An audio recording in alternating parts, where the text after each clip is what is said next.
Y aquí incluso vamos a dar buenos 2 capítulos, porque en 2 capítulos aparece la promesa. Am, ¿Alguien tiene la respuesta? Levantando la mano.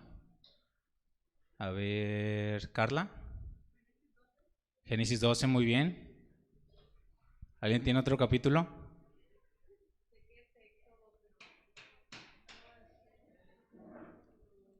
No, en el 15, también en el 15 aparece, pero Génesis 12 es la respuesta que primera vez aparece la promesa, Génesis 12.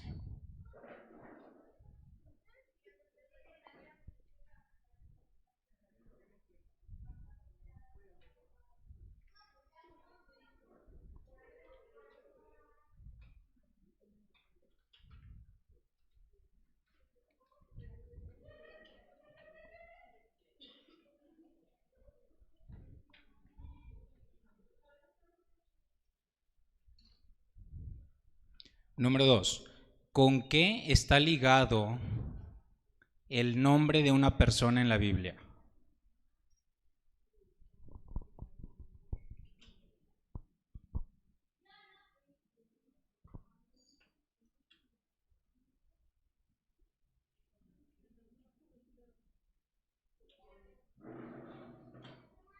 Ahora sí, sin levantar la mano, ¿quién tiene la respuesta? Que la diga. Con el propósito, muy bien, es la respuesta correcta.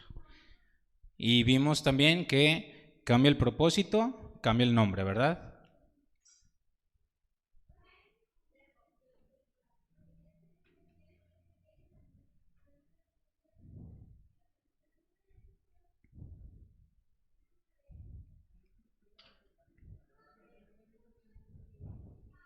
Número 3.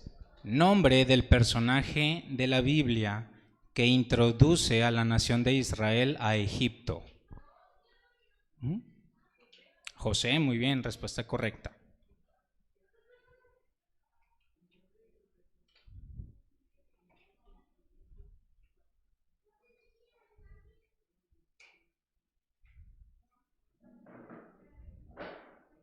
Número 4.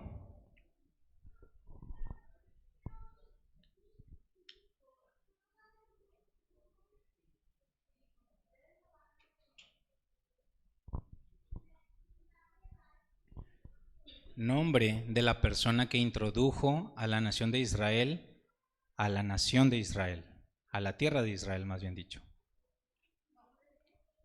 Nombre de la persona que introdujo al pueblo de Israel a la tierra de Israel. Josué, muy bien.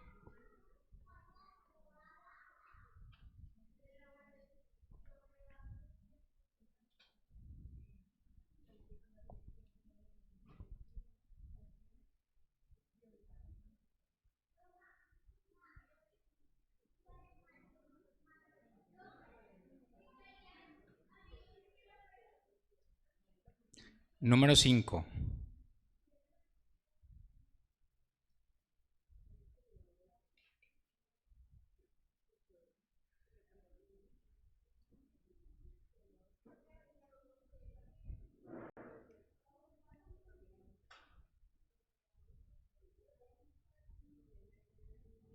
Esta va a estar un poquito más técnica. Nombres de los 2 profetas principales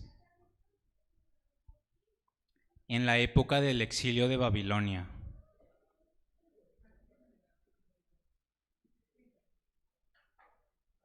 A ver, piénsenle un poquito.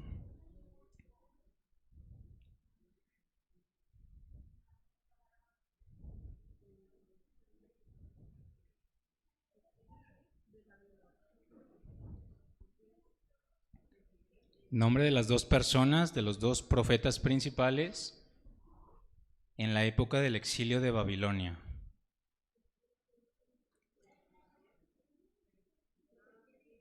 Ezequiel, muy bien. Uy. Piénsele bien, piénsele bien. Respuesta final. Daniel. Ezequiel y Daniel. Jeremías está justo antes del exilio. Justamente era lo que él predicaba, arrepiéntanse. Y de hecho, Jeremías no va al exilio de Babilonia, va al exilio pero a otra parte.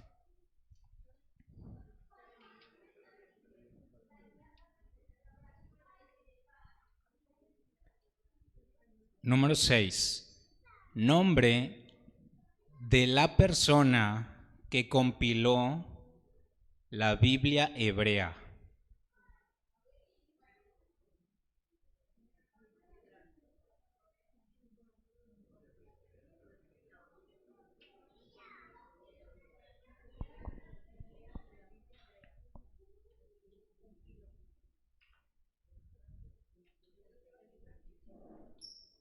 ¿Quién fue?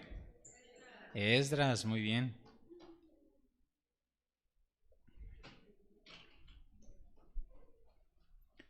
En la tradición se dice que Esdras es un personaje que está muy, muy elevado. Se le tiene como héroe nacional de la nación de Israel por la labor que hizo al compilar la Biblia hebrea, o no les voy a decir cómo se llama también porque es la siguiente pregunta. Pero sepan esto, y hay un comentario que dice que incluso si Moisés no hubiera estado como preparado para recibir la instrucción del Señor, como el segundo en la lista era Esdras. A ese nivel lo tienen. Como Moisés, número 1, número 2, Esdras. Es súper, súper importante.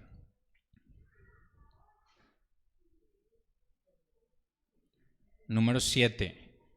Nombre en hebreo de la Biblia hebrea.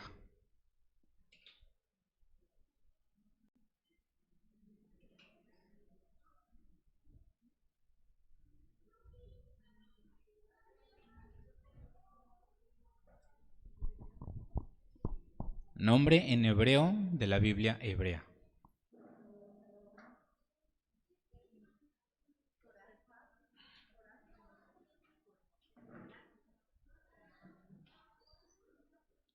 Torah, Sofar, Cábala, Tanaj. Tanaj es la respuesta correcta.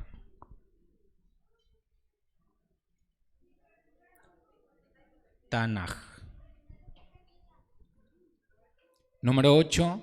¿Qué significa Tanaj?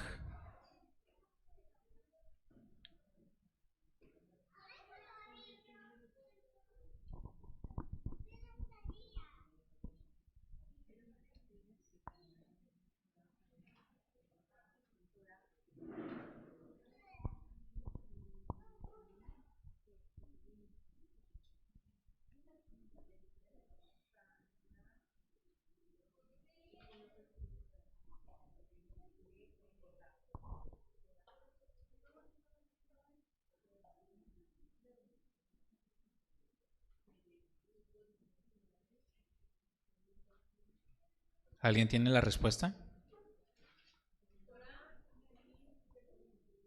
Torah, Nevim y Ketuvim. ¿Y qué significa eso?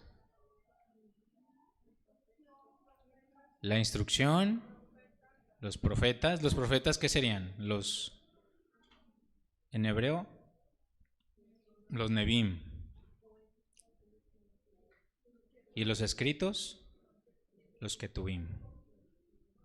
Así es. Entonces, vamos aprendiéndonos este nombre porque es la manera correcta de llamar a esa primera parte del compendio de libros. Desde Génesis hasta Malaquías, o sea, justo antes de Mateo, se le conoce como Tanaj, ¿ok? Más adelantito vamos a ver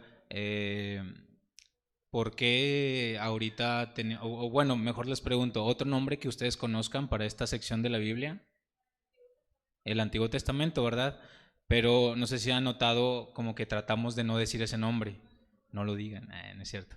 Pero vamos a entender un poquito más adelante cuál fue la razón, cuál fue como la división de que ocurrieran estos nombres y esta diferenciación, porque a lo mejor podemos llegar a pensar como es una diferenciación de letras nada más, de nombre, pero no, implica más cosas, implica que hay un Nuevo Testamento y si hay un Nuevo Testamento implica que a lo mejor el pasado ya no vale. Vamos a estudiar todo eso y esa separación eh, muy pronto, así que no dejen de venir. Pero el nombre correcto con el que se le conoce justamente porque estas partes contiene la Torá, los profetas y los escritos. La instrucción, los profetas y los escritos son las tres grandes secciones que componen la Biblia hebrea y que son la base para lo que viene en los evangelios y en las cartas y en el Apocalipsis. Son la base, de verdad son la base. De hecho, no sé si recuerdan el versículo que Jesús dice que para que se cumpliera todo lo que está escrito de él en la ley de Moisés, en los profetas y dice y en los salmos. Y dice este versículo precisamente los salmos porque los salmos es como la parte más importante de los escritos. Y entonces hace referencia como a estas tres grandes secciones. Entonces, pues llegar a pensar como si Jesús utilizaba justamente este término, pues también empezar como a utilizarlo nosotros, este término de Tanaj que engloba estas tres grandes secciones.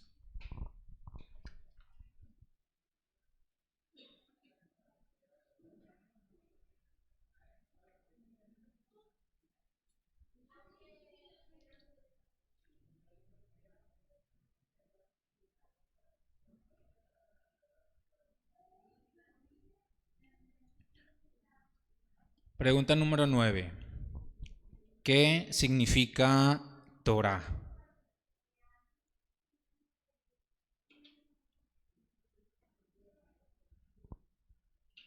¿Anotaste tu respuesta? Anotamos la respuesta en la libreta.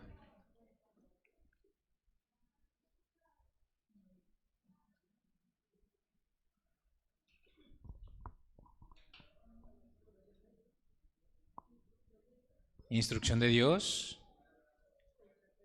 Pentateuco, camino, dirección. Así, pero pensemos, si solamente tuviéramos que elegir un solo nombre, ¿qué nombre le daríamos? Instrucción. Sería como el nombre general, la instrucción, porque vimos con Ezequiel la parte de a lo mejor la ley es un poquito más como, suena pesado y complicado. Y entonces, justamente es el tema de hoy que vamos a ver si es complicada la Torah o no es complicada. Muy bien.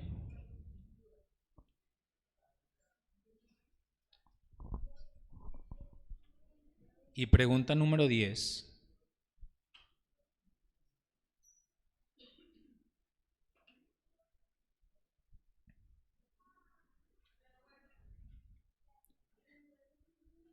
¿En qué libro y en qué capítulo está la profecía de los huesos secos?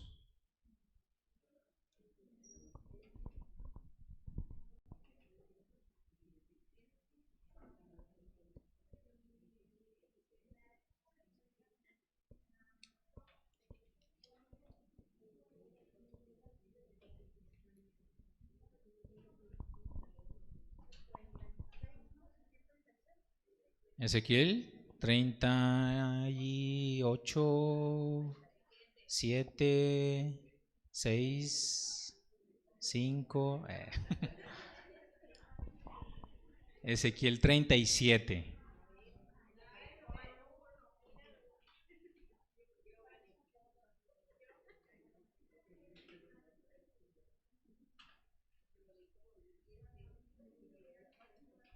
Sí, pero se confunde porque están pegados el 36 y el 37 y como que los leemos seguiditos.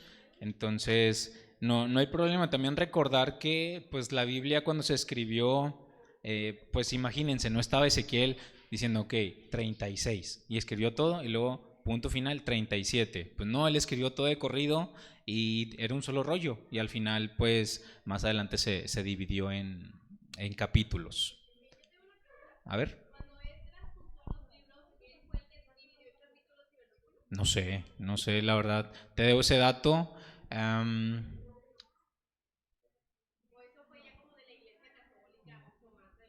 No sé si de la Iglesia Católica, pero hubo concilios de todo tipo. De hecho, el primer concilio lo tenemos en la Biblia, en Hechos 15. Está el primer concilio, que es el concilio de Jerusalén, que se reúnen los discípulos y ahí juntan a Pablo y le hablan y se ponen de acuerdo sobre algo, y eso es un concilio.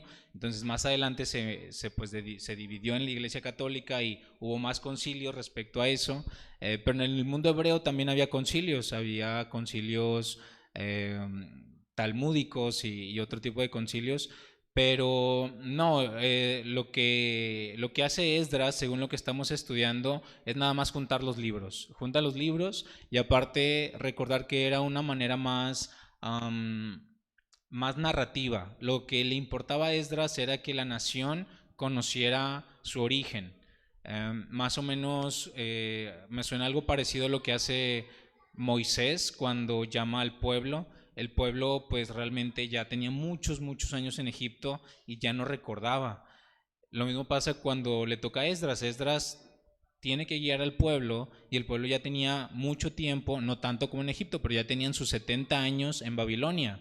Ya habían perdido cierta identidad como la nación de Dios, y es el trabajo de Esdras en la parte más como histórica.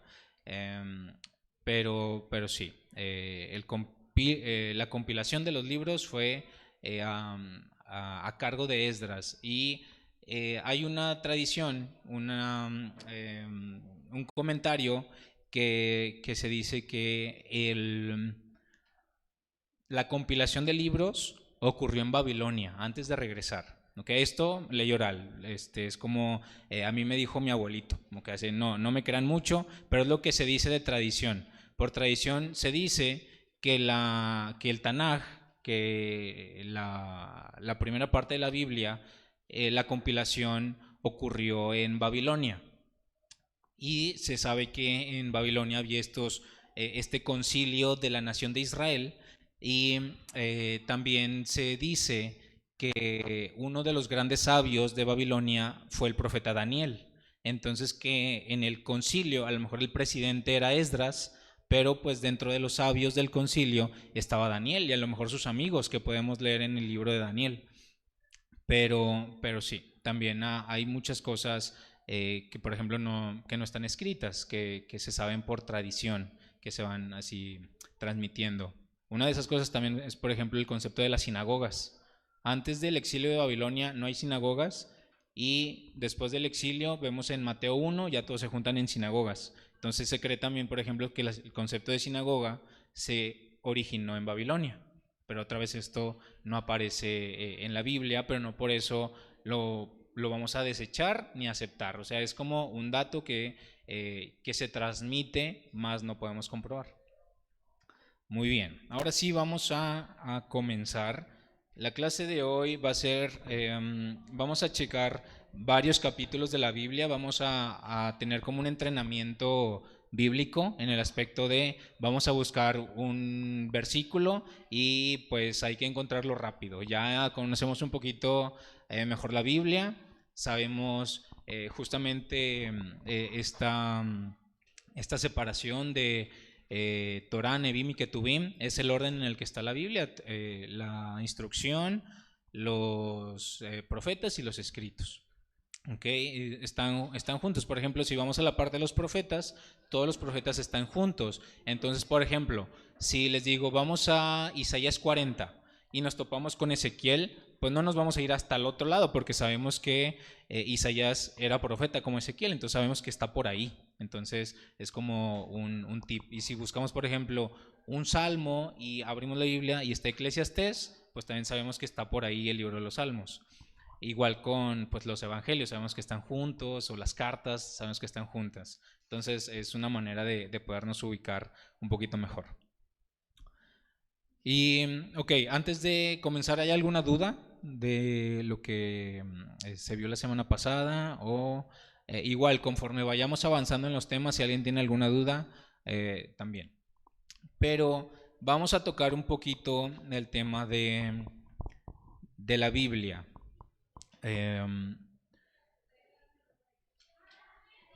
¿qué es lo que tuvo que pasar para que nosotros tengamos la Biblia que nosotros tenemos ahorita? Y esto pues ya lo podemos entender un poquito mejor por cómo hemos ido progresando en el conocimiento que tenemos. Y aprendimos que lo primero que se hizo fue que cada persona escribía su libro y nos explicaba Ezequiel que era algo común, tener registros. Y por ejemplo, Josué empezaba a escribir lo que pasaba, que nos decía que pues no tenía muro de Facebook donde publicar de que foto aquí en Jericó y de que se cayeron los muros y así. Lo escribió, entonces estaba escrito y al final pues pasaba a ser como un registro histórico de la nación. Entonces estos libros hubo unos que formaron parte del canon y hubo otros que no formaron parte del canon. Y sabemos que hay libros apócrifos, hemos escuchado, no sé si vieron la película El Código Da Vinci, fue como muy controversial en todo el aspecto del estudio de la Biblia porque se toca, por ejemplo, me acuerdo que el Evangelio de Felipe, por ejemplo, que es uno de los que se dice evangelios apócrifos, pero así ha habido muchos libros que no entraron en ciertos canon. Sabemos cuál fue la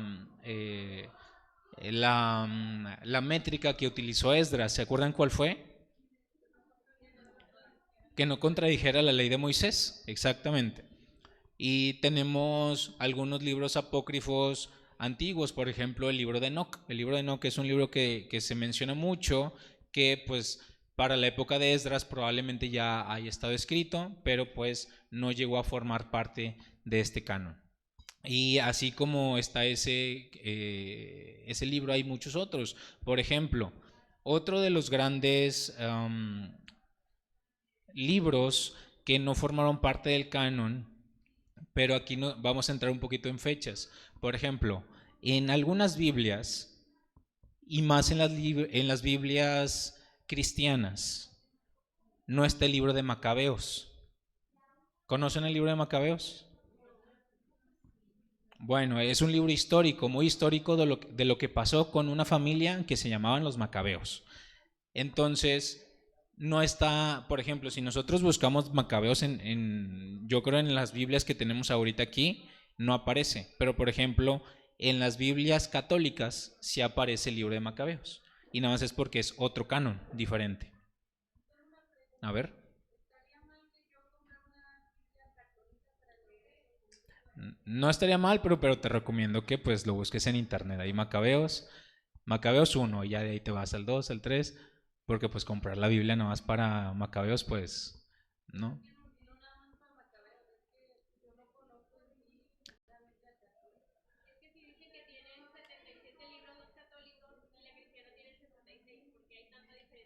Y aparte son números muy curiosos, ¿no? 66 y 77. Sí. Ujú. No, pero vamos a ir tocando conforme llegue a su tiempo, porque en este curso eh, sí hay una parte donde vemos la historia de los macabeos, y es muy importante y tenemos que revisar la historia de los macabeos. Pero les digo esto porque propiamente no entra en el canon, porque Macabeos pasa después de Esdras. Entonces no había manera de que entrara al canon. De hecho, los últimos libros, y esto es dato importante para que podamos conocer cómo está estructurada la Biblia, los últimos libros que entraron al canon, al Tanaj, son contemporáneos de Esdras. Esdras entra al canon, Nehemías entra al canon, Ageo es uno de los profetas contemporáneos de Esdras, y Malaquías. Y Malaquías es el último de los profetas. Todos ellos son contemporáneos. Entonces, lo que pasa después, hay este periodo, creo que de 350 años, 300 años más o menos, que se le conoce como el periodo del silencio.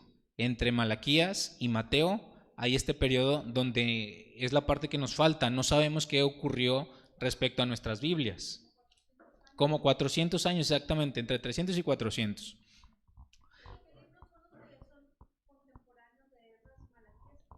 Malaquías, Ageo, Nehemías, Esdras,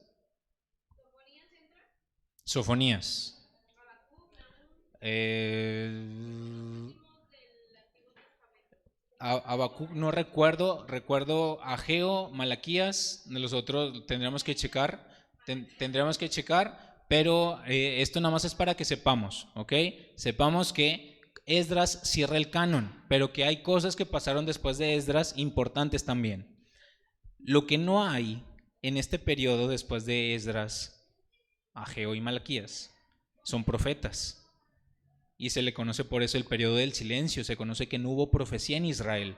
Por ejemplo, en el libro de los Macabeos, lo que pasa es mucha historia, lo que pasa con los griegos y que vienen a invadir Jerusalén y conquistan el templo y hacen cosas ahí, se levanta la familia de los Macabeos, es meramente historia. Y hay otro, creo que el libro de Tobías, Judith, son justamente también personajes que aparecen después de la época de Esdras. Entonces, pues no podemos saber si Esdras los hubiera agregado o no. Pero bueno, a ver.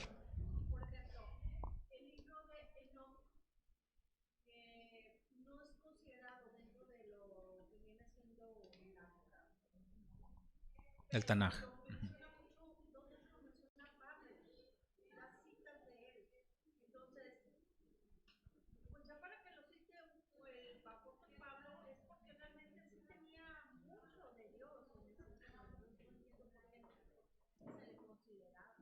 Claro, lo que pudo haber pasado, eh, y lo que pasa en algunos libros eh,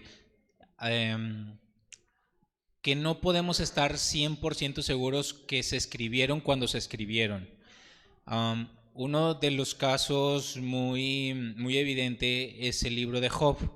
Job, sabemos la historia perfectamente, pero si lo necesitamos como agendar en un periodo histórico, no sabemos muy bien. Hay personas que lo ponen en la época de Abraham, hay personas que lo ponen en la época de Moisés, de Egipto. Hay como mucha controversia. Y incluso pasa con el libro de Enoch. No se sabe si el libro de Enoch se escribió en aquellos tiempos, porque si así fuera, sería uno de los libros más antiguos que existiera, porque Enoch aparece muy pronto en la Biblia. Y no se tiene como esta certeza de que sea un libro tan antiguo. Sí toca temas antiguos respecto a la caída de los ángeles y demás. Claro, antes de Noé, justamente. Entonces, por eso siento yo que como había tanta controversia, a lo mejor fue una de las razones que le permitió a Esdras abstenerse a incluirlo en la Biblia, en ese compendio de libros. Pero hay algo, por ejemplo, importante. El libro de Enoch aparece en los pergaminos del Mar Muerto también. Se encontraron copias que los esenios tenían en Qumran. Entonces, no es como decir como apócrifo sinónimo de malo. Pues no, porque realmente nada más es un compendio de libros. Y algo similar pasó con los evangelios. Según uno de los concilios cristianos católicos de la primera iglesia, cuando Roma se transformó al catolicismo o al cristianismo, fue la manera de escoger a los evangelios. Se escogió Mateo, Marcos, Lucas y Juan. Y se sabe que estos cuatro evangelios estaban como dirigidos a los cuatro grandes públicos que tenía el imperio en aquel entonces, que eran judíos, creyentes, no creyentes. Entonces, por ejemplo, tenemos a Mateo, que es una persona súper detallada en todo lo que pasa respecto a las escrituras. Entonces, este libro, pues el emperador pudo haber dicho, pues para todos los que son judíos, que forman parte del imperio, pues Mateo está perfecto porque se la pasa citando a diestra y siniestra profetas y a escrituras. Pero, por ejemplo, tenemos a Lucas, que Lucas era gentil y lo convirtió Pablo. Entonces, para los que están entrando al cristianismo o a conocer esta parte de Dios, está perfecto para ellos. Y la versión oficial de Roma fue que se aventaron todos los evangelios que existían en aquel entonces y un rayo de luz iluminó a los cuatro grandes evangelios y por eso entraron al canon. pues suena medio armado, ¿no? Suena medio como que ahí confuso, pero sí, nada más quedémonos con que son canon o son compendios de libros específicos, pero también pensar que pues obviamente Dios está en control de todo y que por alguna razón tenemos los libros que tenemos el día de hoy. Y eso es lo importante, por alguna razón nos llegaron los libros que tenemos ahorita y pues hay que sacarles provecho. ¿Alguna otra pregunta? Muy bien. Después se compilaron estos libros y vamos a ubicarnos en la época de Esdras. En la época de Esdras ya estaba, por ejemplo, este libro, que pues no eran libros, ¿verdad? Porque la imprenta se acaba de inventar prácticamente a nivel historia. La imprenta tiene relativamente poco a comparación de donde venimos.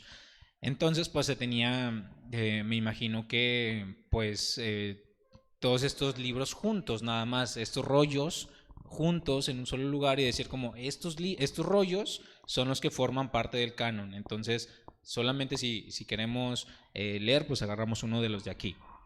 Ahora, ¿qué pasa para la época de Jesús? Para la época de Jesús, eh, se sabe que la nación de Israel ya solamente eran los judíos, ¿verdad? Ya tenemos eso claro, que Israel, la nación del norte, las ovejas perdidas, quedaron dispersas por todo el mundo. Algunas se quedaron ahí en Samaria, pero el resto fueron dispersas por todos los rincones de la tierra. Ahora, los judíos aprendimos también que cuando regresan a reconstruir Jerusalén y todo el territorio de Israel, solamente regresa alrededor del 5%, y vimos la cantidad que regresan muy poquitas personas a comparación de todos los que eran. Entonces, no es como que también se perdieran. Lo diferente que pasó, a diferencia de la nación de Israel que se perdió, y con la nación de los judíos que no volvió, es que la nación de los judíos que no vuelve, muchas de estas personas sí se mantienen juntas con la identidad.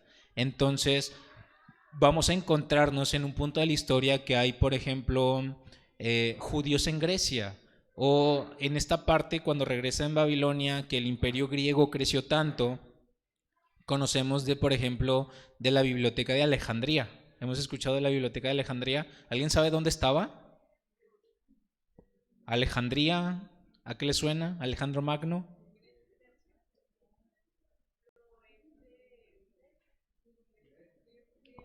Y esto nos va a dar una idea de qué tanto se expandió el imperio griego. Alejandría está en Egipto. Entonces, pues está esta gran leyenda de que se quemó y que se perdieron todos los rollos y así. Pero Alejandría estaba en Egipto, y de hecho tenemos en la época después de Alejandro Magno que Egipto empieza a tener faraones otra vez, pero son faraones griegos que ponen precisamente los griegos porque conquistaron todo el mundo antiguo prácticamente. Entonces, había comunidades judías viviendo en Alejandría. ¿Y por qué estamos viendo esto? Porque precisamente en Alejandría o en esta parte del imperio griego, hablamos del imperio griego, pero ya no nos referimos a dentro de Grecia. Creció tanto que el imperio griego, les digo, llegó hasta Egipto. Bueno, en esta parte del imperio griego se hizo la primera traducción de la Biblia. Fue la primera traducción histórica de la Biblia. La Biblia solamente existía en hebreo y por tradición se leía en hebreo, alguno que otro libro que estaba en arameo. Pero toda la Biblia hasta ese momento, idioma principal, el hebreo. El primer idioma al que fue o al que se le hace traducción es al griego. Fue la primera versión de la Biblia existente en otro idioma, fue el griego, y se le conoce como la Septuaginta. La Septuaginta fue la primera versión de la Biblia en otro idioma y fue en griego. Y esto es importante porque esto pasó antes de que empiece el Nuevo Testamento o el Nuevo Pacto, lo que indica que para la época de Jesús la Septuaginta ya circulaba en el mundo. El idioma principal de todo el Tanaj siempre fue el hebreo, base, y uno que otro libro en arameo. Por ejemplo, se cree que Daniel estaba en arameo. La traducción fue en griego.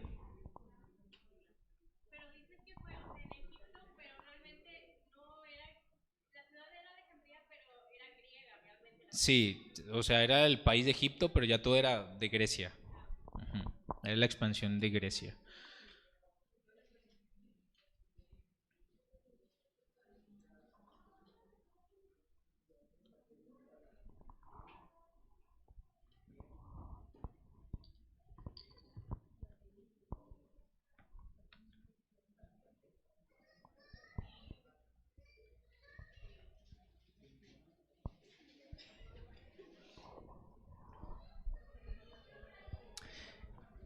Y ok, ya tenemos ahora sí la primera traducción de la Biblia en toda la historia.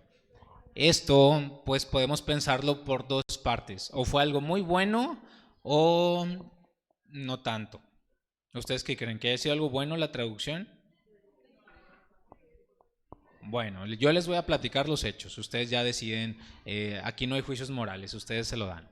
Um, la tradición nos cuenta que fue una de las peores cosas que le pudo haber pasado a la nación, la traducción de la Biblia a otro idioma.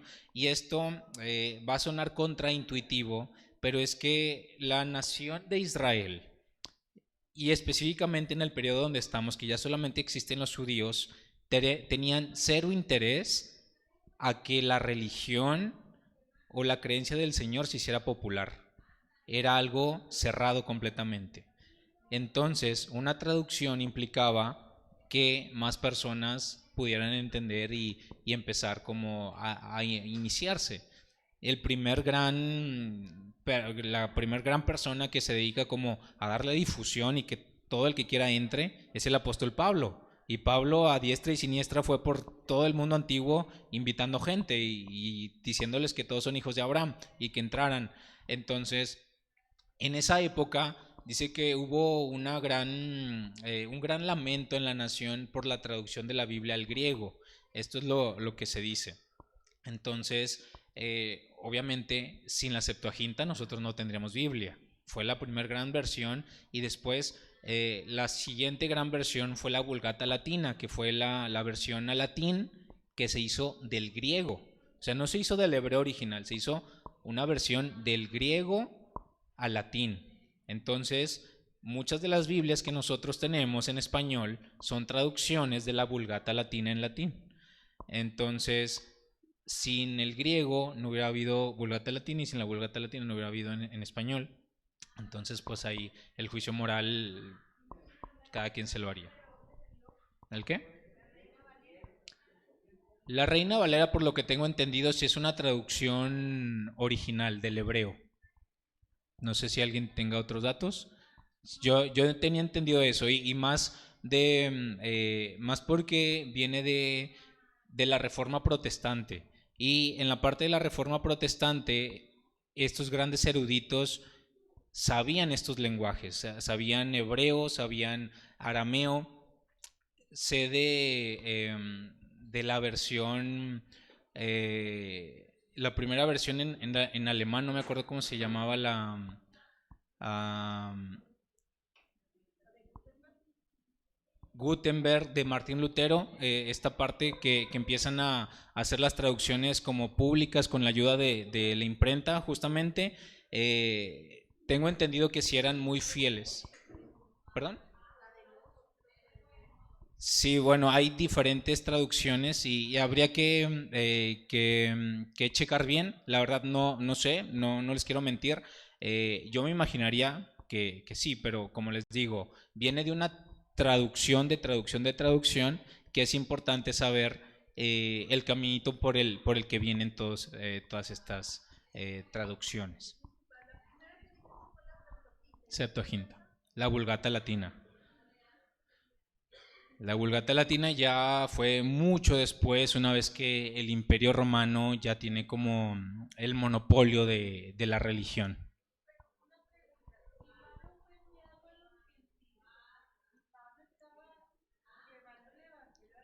Ujú.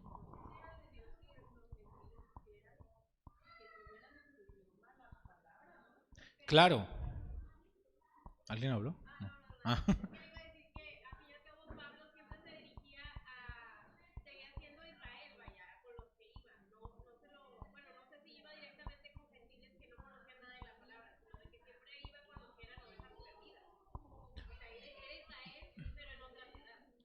Bueno, podemos ver, sí, eso es correcto. Normalmente él se la pasaba en sinagogas, iba a predicar a las sinagogas y era como lo suyo, iba a checar comunidades, por ejemplo, a ver cómo se estaban administrando y movía a Timoteo, lo ponía en una parte y luego se movía a otra, les escribía a la comunidad de judíos que estaba en Roma, les escribió la carta a los romanos y así se pasaba, pero no era excluyente, porque por ejemplo podemos ver en el libro de los Hechos que estuvo en Atenas debatiendo con los estoicos y dice que justamente se agarra de una estatua que tienen ellos a un dios desconocido para predicar y esto indica que eran personas que no conocían nada porque se agarra de esto y decían pues si hay un Dios al que no le oremos nosotros como griegos, pues ahí le tenemos su estatua. Y Pablo dice, pues justamente de este Dios desconocido para ustedes yo les vengo a hablar, no tiene imagen, entonces les empieza a hablar de las maravillas del Señor. ¿Ok? Pero no era excluyente, de hecho, el primer concilio de Jerusalén que ocurre en Hechos 15 pasa justamente por esta controversia que existía desde aquel entonces. Le mandan llamar a Pablo como el líder de la comunidad de los discípulos eh, porque se está empezando a escuchar en la nación a los que Pablo les va a hablar, que Pablo les está diciendo que, por ejemplo, que no obedezcan la ley, que hagan otras cosas diferentes, y es donde aparecen, por ejemplo, eh, que se definen las cuatro cosas que no hagan, con que no hagan estas cuatro cosas, está bien. Es a lo que se decide en el Concilio de Jerusalén. Pero justamente una de las grandes cosas que hacía Pablo es que dejaba que los gentiles entraran de una manera muy fácil y había un término específico era como una categoría de personas que se les llamaba los temerosos de Dios. Los temerosos de Dios eran personas que estaban en las últimas filas de las sinagogas y es que en las sinagogas eran los únicos centros en los que se podía aprender del Señor. Entonces, las personas que no eran judías y querían aprender del Señor iban a las sinagogas, pero por estatus no se podían sentar hasta adelante, se sentaban hasta mero atrás o en la puerta. Entonces, Pablo dice de que no, es que ellos también son parte de la heredad, por lo que ya hemos estado aprendiendo aquí. Ellos están escuchando la voz del Señor. Esta es la prueba irrefutable que fue la gran revelación de Pablo, que si están escuchando la voz del Señor, son ovejas perdidas. Y no es algo como eh, porque estás escuchando, puedes llegar a formar parte de la nación. La revelación de Pablo es que hay algo en la sangre, en el ADN, que literalmente te llama, te hace descendiente de Abraham y coheredero de la promesa. Muy bien. Y todo esto para decir en la época de Jesús la Septuaginta era una versión ya popular, era una versión que ya estaba circulando por varias partes, pero otra vez la lengua original siempre fue el hebreo. Y por ejemplo, hay estudios o algunos historiadores dicen por ejemplo, que a lo mejor Jesús hablaba arameo, porque era como el idioma comercial, pero los servicios de oración y demás siempre ocurrían en hebreo, por eso independientemente de lo que hablara el Señor, sabía hebreo, sí o sí, por esta parte como muy de la tradición, esta era la lengua en la que el Padre habló a su nación, entonces era... ¿Los qué? Claro, los rollos están en hebreo, pero era lo que les comentaba, ya había rollos que ya estaban en griego, por esta parte de la traducción que se hizo en Grecia.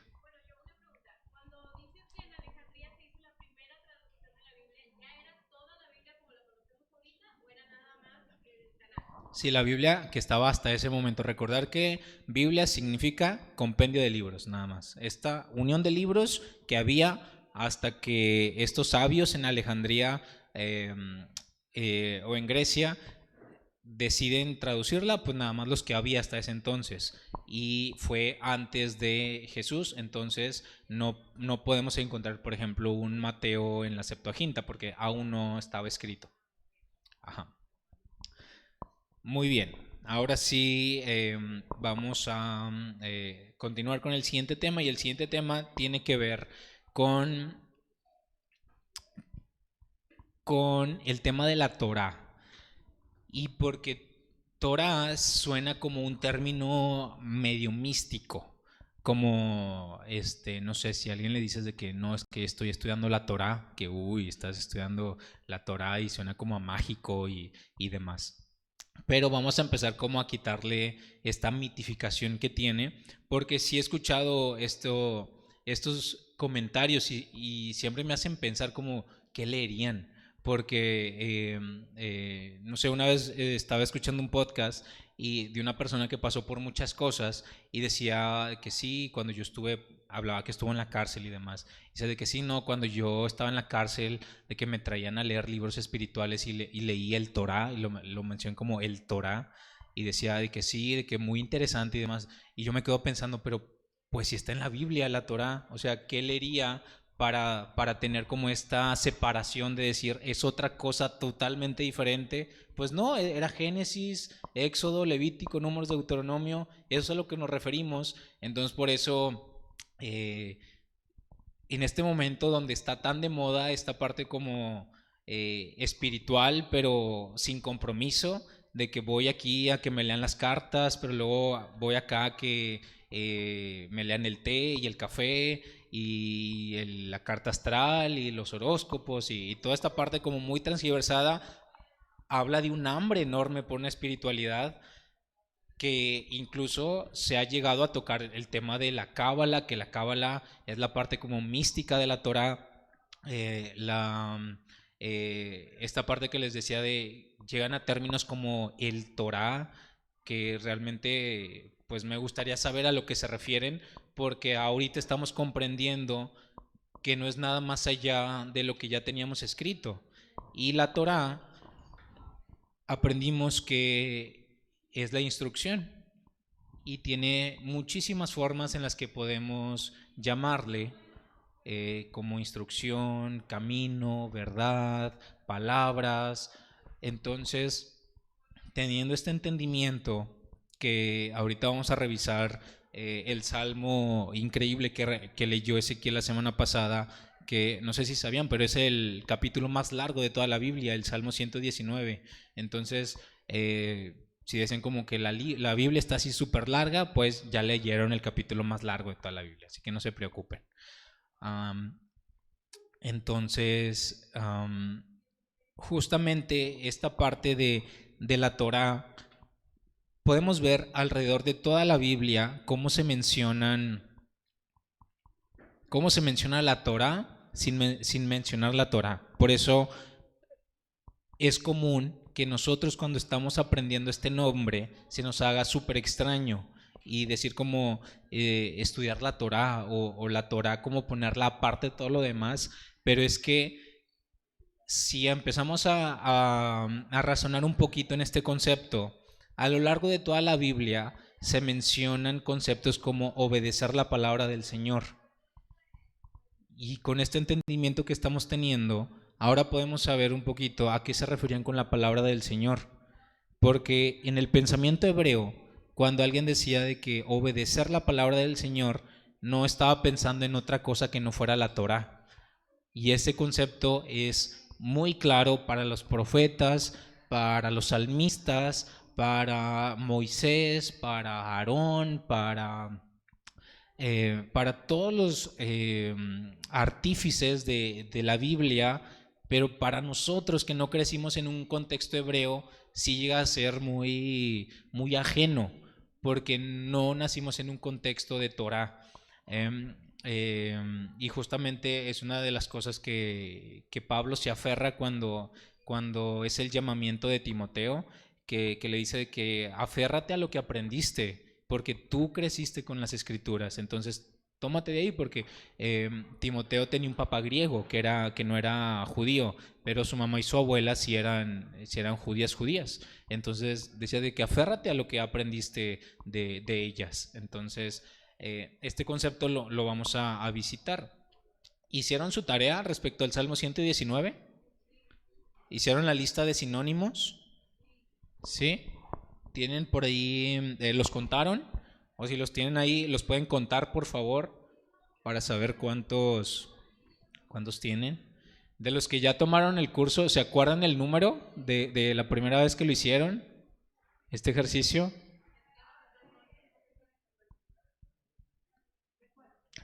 No, esta es tarea para ahorita. Para los que estamos tomando el discipulado por primera vez, es la primera vez que lo estamos viendo. La tarea era encontrar sinónimos de la Torá: instrucción, camino, luz, verdad, todo lo que encontráramos. Entonces lo que les estoy pidiendo es que lo cuenten. ¿Cuántos sinónimos encontraron? 73. Muy bien.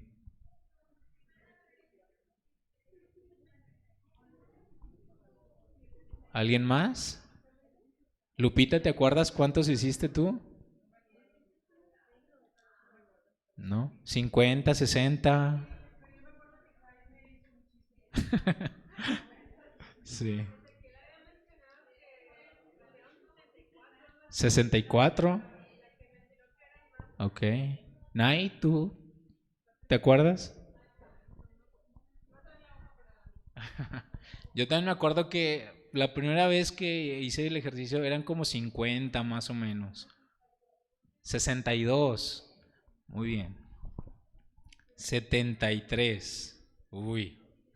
Ahí hubo uno para empatar por el primer lugar. Muy bien. Eh, Les pido que si no hicimos esta actividad, se quede de tarea, porque a continuación vamos a ver la lista. Les voy a poner la lista, a lo mejor faltan algunos, pero es una lista muy completa de sinónimos y como maneras en las que se refiere a la Torah, a la instrucción y al camino. Entonces les voy a pedir por favor que no tomemos foto, solamente a la siguiente diapositiva, porque es tarea y para que nosotros empecemos como a fomentar esta parte de entender los escritos que vienen después de lo que estamos aprendiendo. Es necesario saber la manera en la que se le llama también, y esto lo vamos a saber solamente escribiéndolos y haciendo esta tarea. Así que si no lo hicimos, les repito, la tarea era leer el Salmo 119 con lápiz o pluma en mano, escribiendo en una hoja cada vez que encontremos un sinónimo o un atributo de la Torah. Entonces, si encontramos, por ejemplo, vivifica. Vivifica no es un sinónimo, pero sí es un atributo de la Torah. Entonces ahí escribimos vivifica. Entonces, se los voy a poner por acá.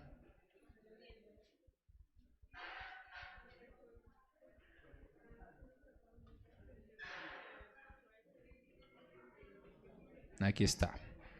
Torah, camino, testimonios, mandamientos, estatutos, justos juicios, tu palabra, dichos, juicios de tu boca, tus palabras, las maravillas. Ahí vayan viendo cuáles de estos encontraron ustedes. Acá les tapo un poquito. Ahí está.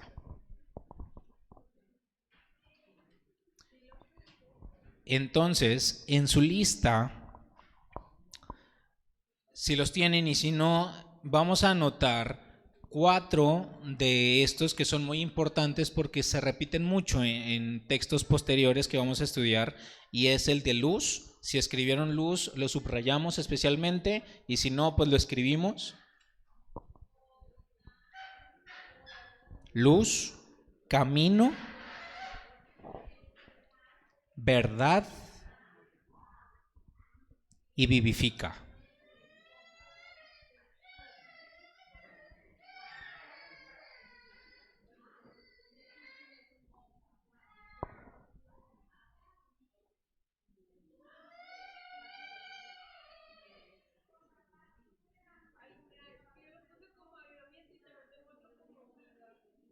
¿Está bien? Sí, aquí no hay como que uno se parece, entonces nada más dejo uno, anoten todos los que tengan. Entonces, encerramos estos que vamos a utilizar más adelante: luz, camino, verdad y vivifica.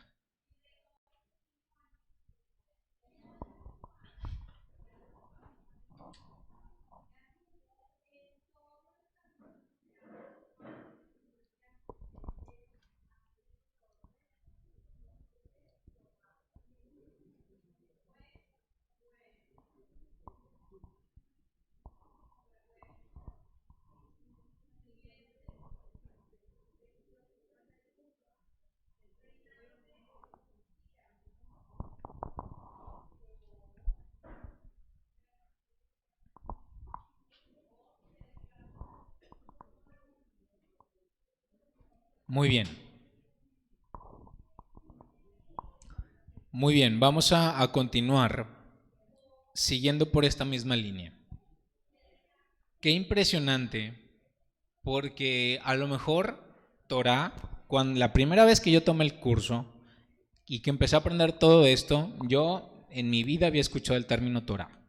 Y de repente hay una persona en la Biblia que escribió el capítulo más largo de toda la Biblia, y no solo ese, muchísimos salmos hablan de la Torah, y los profetas hablan de la Torah, y Jesús habla de la Torah, y la Torah está en todas partes. Y digo, eh, ¿por qué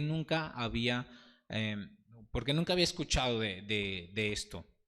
Y no como Torah, sino la importancia de estos primeros 5 libros. ¿Por qué nunca había entendido que eran tan importantes y están como tan apartados de todo?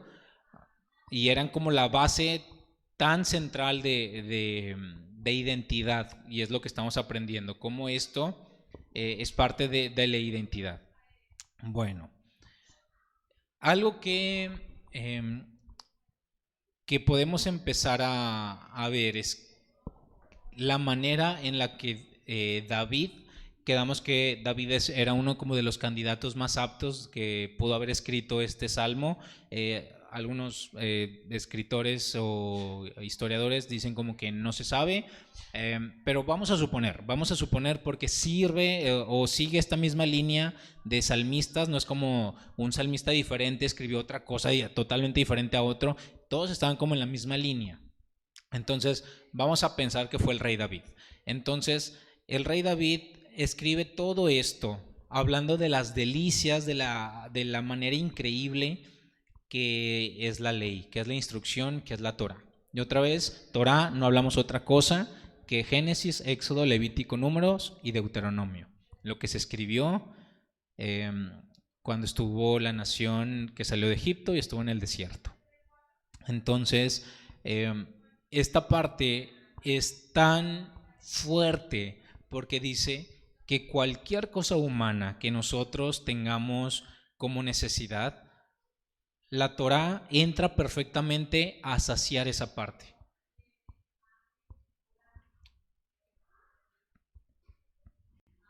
Y lo podemos ver en estas partes que dicen que son lo que sustenta, que es una consejera, o sea que te ayuda a tomar decisiones en tu vida diaria.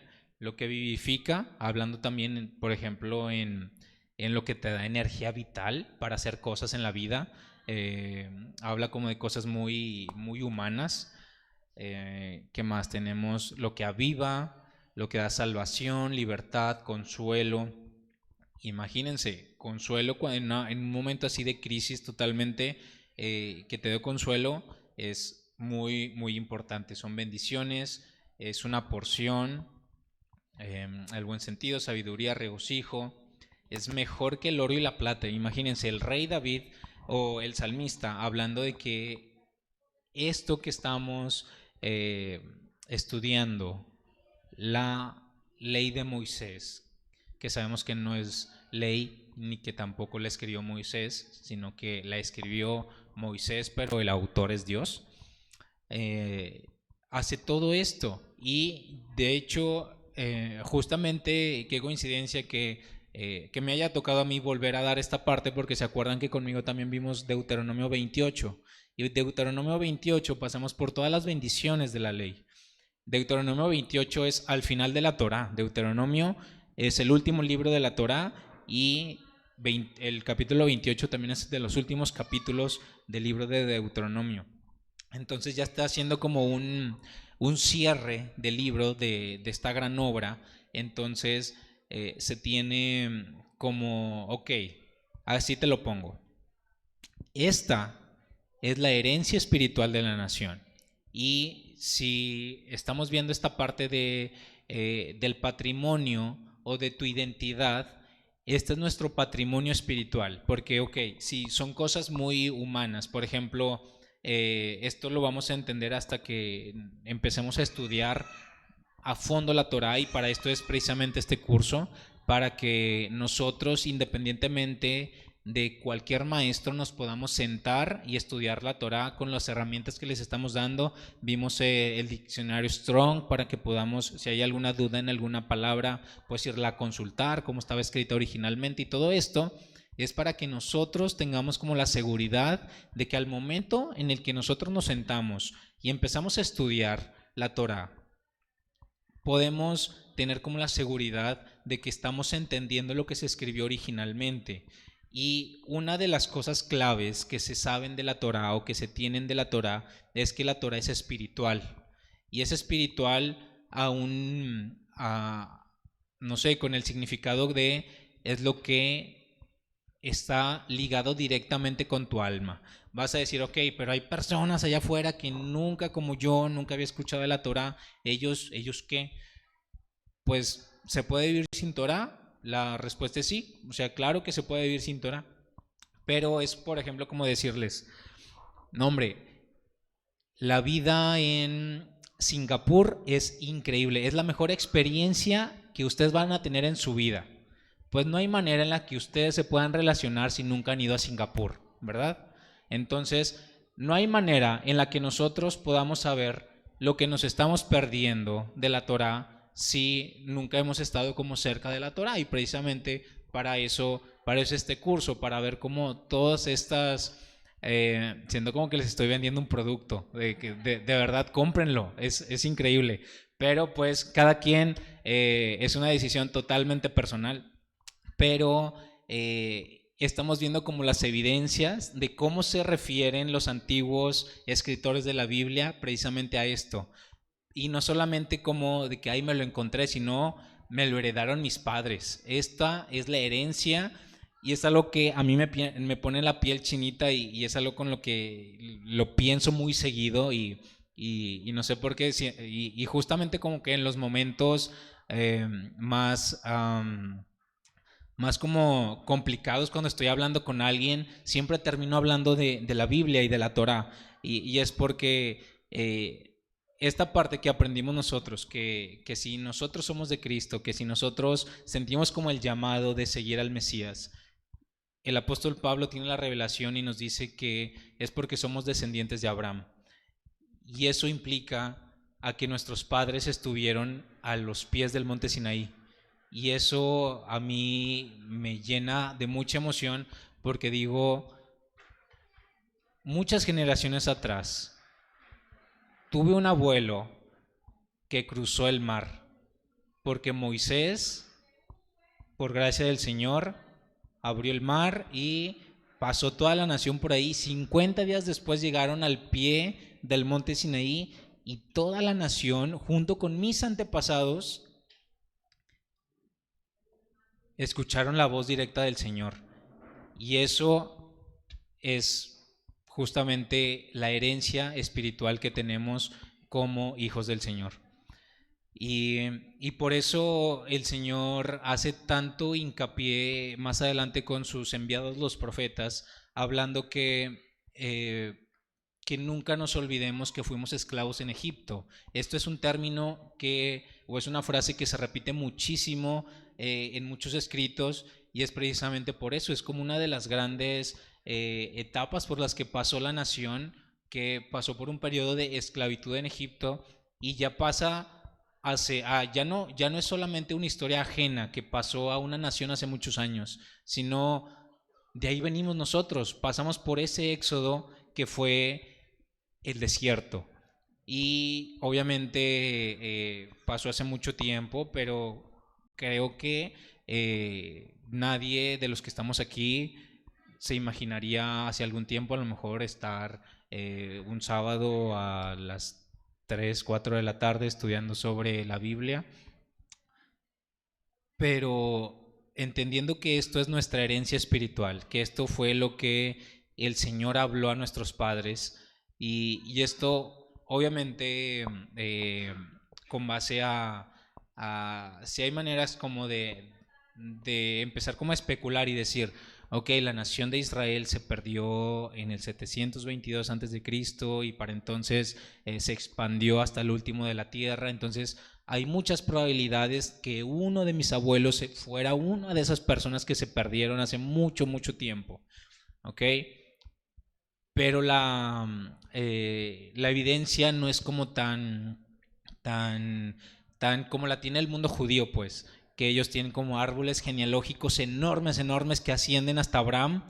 Entonces, pues no, nuestra esperanza proviene precisamente de esta revelación que nosotros tenemos del Mesías. Y si estamos aquí precisamente es porque le queremos seguir, y justamente eso nos incluye dentro de la familia. Y qué bendición que nos caen pues todas las bendiciones de esto. Lupita.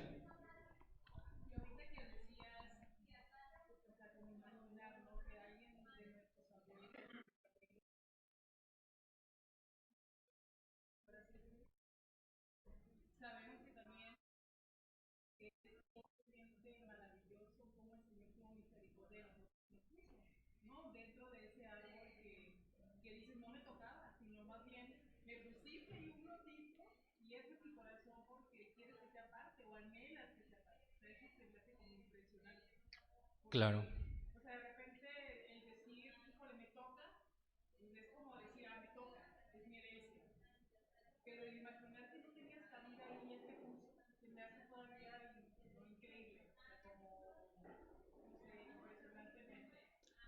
Claro, como sí, pues a lo mejor si hubiéramos nacido en el contexto en el que sí hubiéramos crecido con la Torá y con las instrucciones y educados con esta parte de la historia de la nación desde niños, pues a lo mejor estaremos aquí porque es lo que se hace y es lo que sigue. Pero justamente es para enchinarnos la piel esta parte de el Señor estuvo buscando a sus ovejas por todo el mundo. Si se fijan, no estamos cerquitas de Israel, ¿verdad? Estamos a lo que se consideraría en aquel entonces hasta lo último de la tierra, diría yo, ¿no?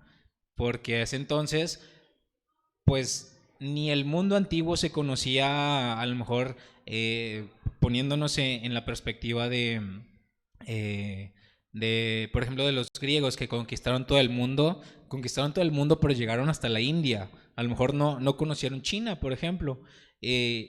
Y eso es hablando del mundo antiguo. Nunca se iban a imaginar que del otro lado del mundo, cruzando mares y mares y mares y mares, había otro continente todavía sin conocer. Entonces, si estamos en un punto que se considera hasta lo último de la Tierra, pues nosotros estamos ahí. Entonces, justamente es, ok, y podemos suponer, pónganle que realmente no hay ni una pizca así, ni un ancestro de todos los que se perdieron, de todos los miles y millones de los que se perdieron en el norte y se dispersaron por todo el mundo. Pónganle que da la casualidad que ninguno de ellos está en nuestro árbol genealógico. Pues no pasa nada tampoco, porque tenemos, por ejemplo, evidencias como la de Ruth. porque Ruth no era para nada, y eso se puede comprobar porque la historia de Ruth pasa muy pronto en la nación. Entonces, era... Ajá. Sí.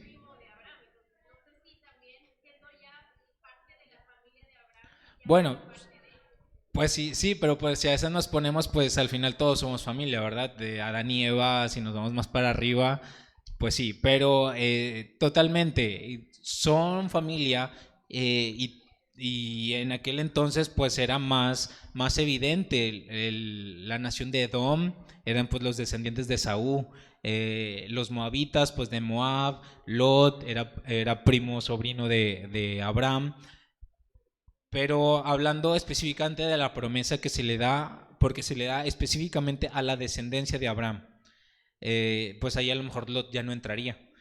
Y pues Moab.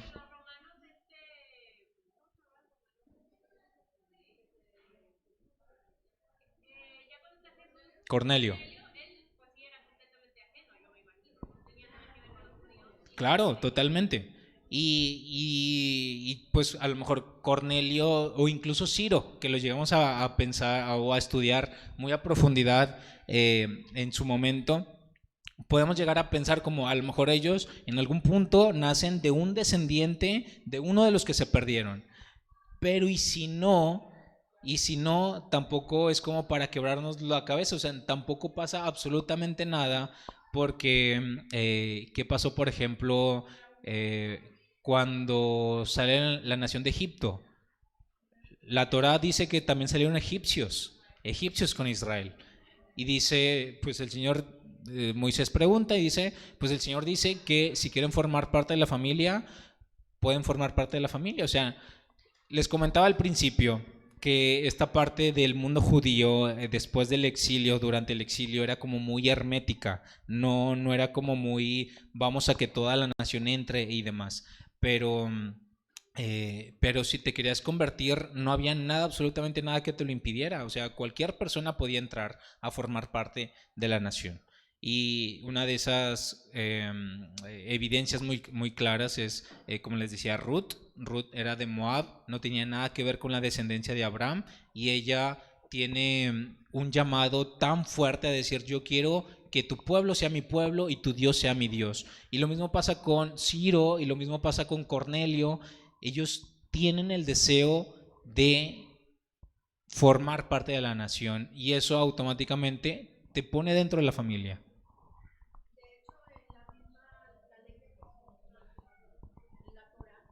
Ujú.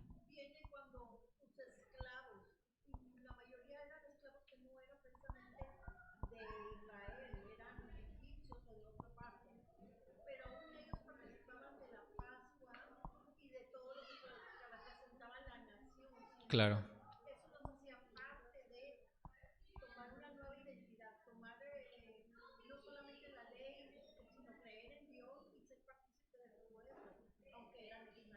Totalmente. Y muy interesante toda esta parte porque justamente ya empiezan a ser como casos que empezamos a notar por ejemplo, en esta parte que hablamos de los esclavos, si hay como, ok, la esclavitud, ya pasamos por ese como gran bache de la historia de la humanidad, gracias a Dios, pero pues sí fue un sistema que pasó por muchos tiempos y era algo que existía en el mundo. Em, pero justamente vamos a notar, una vez que empecemos a estudiar a fondo la Torah, cómo las leyes que empiezan a aparecer siempre son leyes que se preocupan por el otro.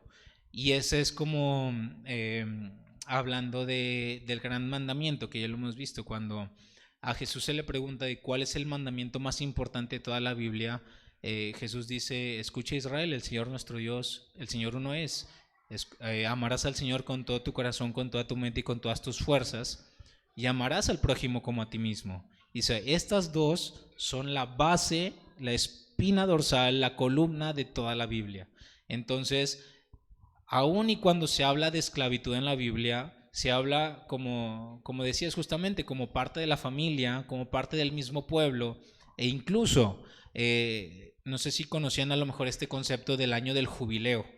El año del jubileo es algo que se conoce en la Iglesia Católica, sonaba mucho, de repente había, pero estaba ahí como muy curioso. Bueno, el año del jubileo sale meramente de la Torá, de la instrucción, y dice que cada 50 años, cada 49 años, al siguiente año, o sea, al año 50, era la restitución de todas las cosas, y que si para ese año la gente tenía siervos o personas a tu servicio, no podías tenerlos ya, o sea, los tenías que liberar, era parte de las reglas y normas de la nación. Y fíjate cómo está esto. Hay una ley muy específica que dice que si este siervo que tú tenías se quiere quedar y quiere formar parte de la nación, lo puede hacer, y le tienes que dar parte como de tu herencia, porque pasa a ser como parte de tus hijos. Y pues yo me pongo a pensar, si esta es una opción para la persona que deja de ser siervo, no querer de formar parte de la nación, pues qué clase de vida tenía para querer quedarse sirviendo, y ya no sirviendo, sino como parte de la nación. Entonces, aunque existiera esclavitud, no me la imagino ni cerquita a lo que pues conocemos a lo mejor con lo que se vivió en Estados Unidos, y toda esta parte como tan cruel y dura y difícil, cuando las instrucciones que aparecen en la instrucción, valga la redundancia, siempre van a hacer énfasis en el amor por el prójimo, y siempre son cosas humanitarias de la ayuda al prójimo y el amor hacia el otro, y eso es algo que es increíble, y más porque justamente ese es el patrimonio espiritual que nosotros heredamos cuando formamos parte de la nación de Israel, que nos hereda precisamente el Mesías, que lo vamos a ver más adelante, pero es lo que Él compra con su sangre en el nuevo pacto, que dice, esta es la sangre del nuevo pacto, está renovando el pacto que ocurrió en el Sinaí precisamente. No para quitarlo, vamos a estudiarlo muy a profundidad, esta parte del nuevo pacto, cómo es que se renueva y cómo implica no que se desecha el anterior.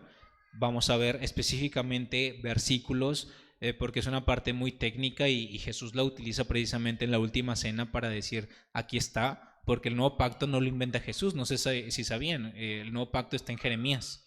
Jeremías, mucho tiempo antes de Jesús, anuncia, dice, vienen días en los que va a haber un nuevo pacto, y Jesús dice, aquí está, es este. Entonces lo vamos a estudiar muy a profundidad, es uno de los temas centrales de todo el discipulado, pero es la parte espiritual que nosotros heredamos como parte de la nación. Ahora, para terminar, vamos a... Siento que se ha ido de volada, ya se va a acabar. Pero bueno, vamos a ir a Deuteronomio 30, a ver quién es el primero que lo encuentra. Deuteronomio 30, versículo 11. A ver, ¿a dónde irían en sus Biblias?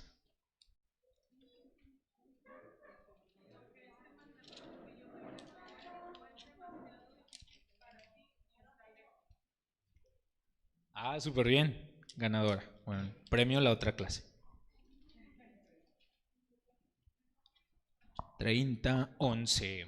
Y este lo vamos a subrayar, por favor. El 11 y el 12. Con una pluma, marcatextos, lápiz, lo que tengo. Y dice de la siguiente manera: porque este mandamiento que yo te ordeno hoy no es demasiado difícil para ti, ni está lejos. Y aquí vamos a hacer una pausa. Uno de los grandes impedimentos que nosotros podemos decir, hablando que, otra vez, poniéndonos en contexto, estamos en Deuteronomio 30. Si dan otra vuelta a la página y otra, se acaba. Ya sigue Josué. ¿Okay? Deuteronomio tiene 34 capítulos. Entonces estamos en el 30, Moisés ya se está despidiendo, el Señor ya le dijo, tú no vas a entrar a la tierra prometida, ya están viendo la tierra prometida desde donde está sentado Moisés repitiéndoles todas estas cosas. Entonces les dice, yo ya voy a morir, ya llegó mi momento.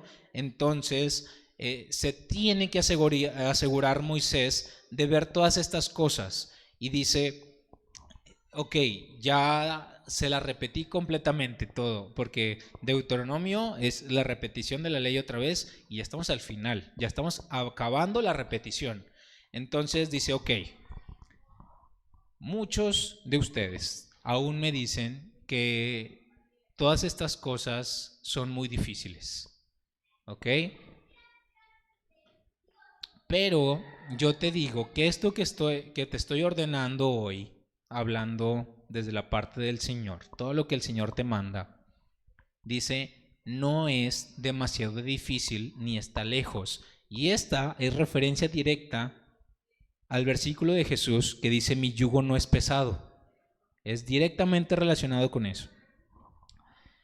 Y pone un ejemplo muy claro. Dice, ok, ustedes dicen que a lo mejor aprender todo esto, hablando de la nación de Israel en el desierto, ya a punto de entrar a la tierra prometida, dice, ok, ustedes Israel están diciendo que todo esto es muy complicado, pero yo les digo que hay algo más complicado que todo esto, y es que la ley baje del cielo. Y es lo que acaba de pasar hace 40 años en el monte Sinaí. El Señor literal se sentó en la montaña y habló sus palabras a la nación. Díganme, ¿qué es más difícil? ¿Hacer eso o cumplir la ley? Pues bajar del cielo, yo supongo. Yo nunca he bajado del cielo. Y número 2, yo creo que incluso está complicado también abrir los mares. Y entonces es el ejemplo que tenemos aquí en el versículo 12. Dice, la ley o la instrucción no está en el cielo para que digas, ¿quién subirá por nosotros al cielo y nos lo traerá? ¿Por qué? Porque dice específicamente esto, porque pasó. Porque pasó justamente esto. La instrucción, como les digo, instrucción espiritual totalmente, sí estaba en el cielo. Es la instrucción del Señor, el Señor la tenía con él.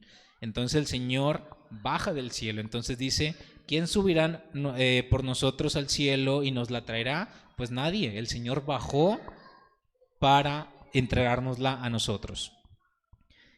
Y nos la hará oír para que la y nos la hará ir para que la cumplamos. O sea, ¿quién hará esto? Pues el Señor lo hizo. En el 13 dice, vamos por acá,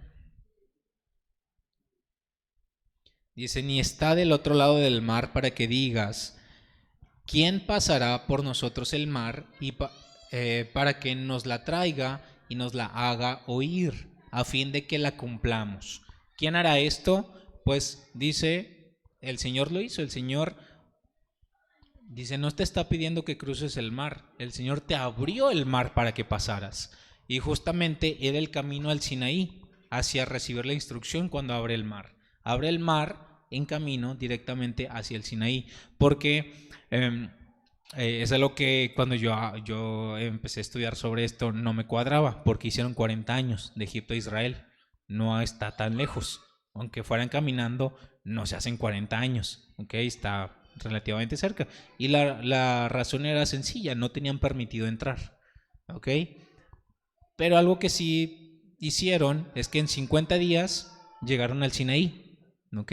Rapidito, 3 millones de personas aproximadamente, 50 días cruzaron el mar, pero porque tenían un objetivo, tenían que llegar 50 días exactamente para recibir la instrucción, porque sabían que el Señor iba a bajar.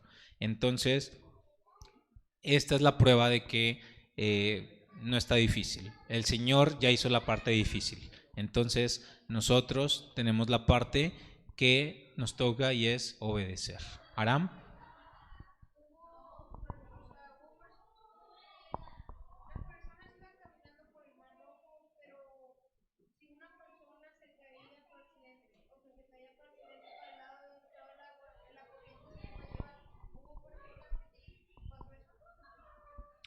No sé, no se sabe. Yo digo que no, yo diría que no, porque pues precisamente para eso abrió el mar el Señor, para que la nación pasara.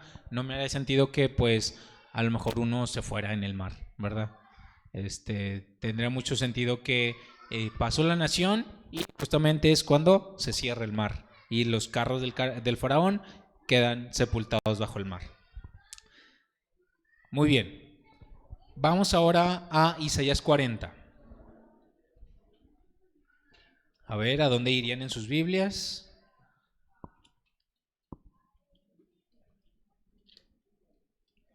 Acuérdense, 4 grandes profetas o los 4 profetas mayores: Isaías, Jeremías, Ezequiel, Daniel. Entonces el primero, si encontraron uno de esos, más para atrás estaba Isaías. Isaías 46.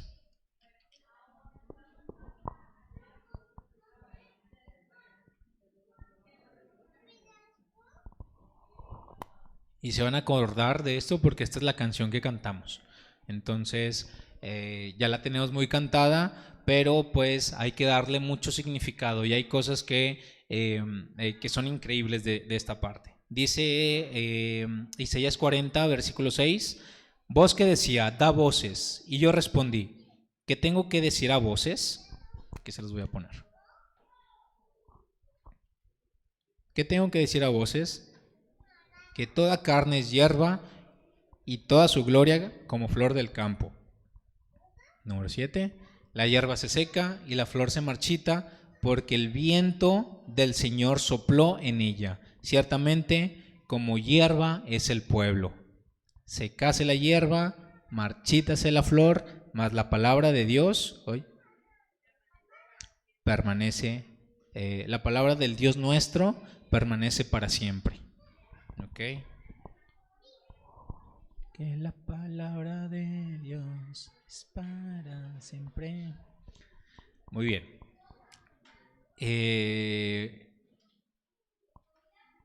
Esto aquí pónganle, o no sé si sus Biblias tengan referencias. Referencias es que venga como otro versículo en chiquito ahí. Pedro, ¿no dice Pedro? Por ahí. 1:24. Ok. Subrayen la referencia esa que dice Primera de Pedro 1:24-25, porque Pedro cita directamente Isaías 46. Y si no la tienen, la escribimos. Primera de Pedro 1:24. Algunas Biblias tienen mejores referencias que otras. Mi Biblia no tiene referencias, entonces yo aquí le anoté Primera de Pedro 1:24. Entonces, porque literal hace una cita textual, hace una cita de Isaías 46. Y ok, lo que aquí dice es que el Espíritu de Dios sopla y se lleva todo lo que no es eterno. O sea, lo que no sea de Él o lo que no tenga su Espíritu es lo que perece. Y justamente es lo que hace con la hierba. Dice, pues la hierba está ahí sin Espíritu de Dios y entonces sopla el Eterno y todo esto se marchita. ¿Ok? Pero no solo eso, dice, incluso en el campo hay flores. Y haciendo referencia a que el campo es la nación de Israel, dice, ok, si la nación de Israel no tiene al Señor, no tiene la instrucción, no tiene la Torá, va a perecer. O sea, el viento va a soplar y no hay nada que sustente a la nación. ¿Ok? Incluso va a haber personas que tengan gloria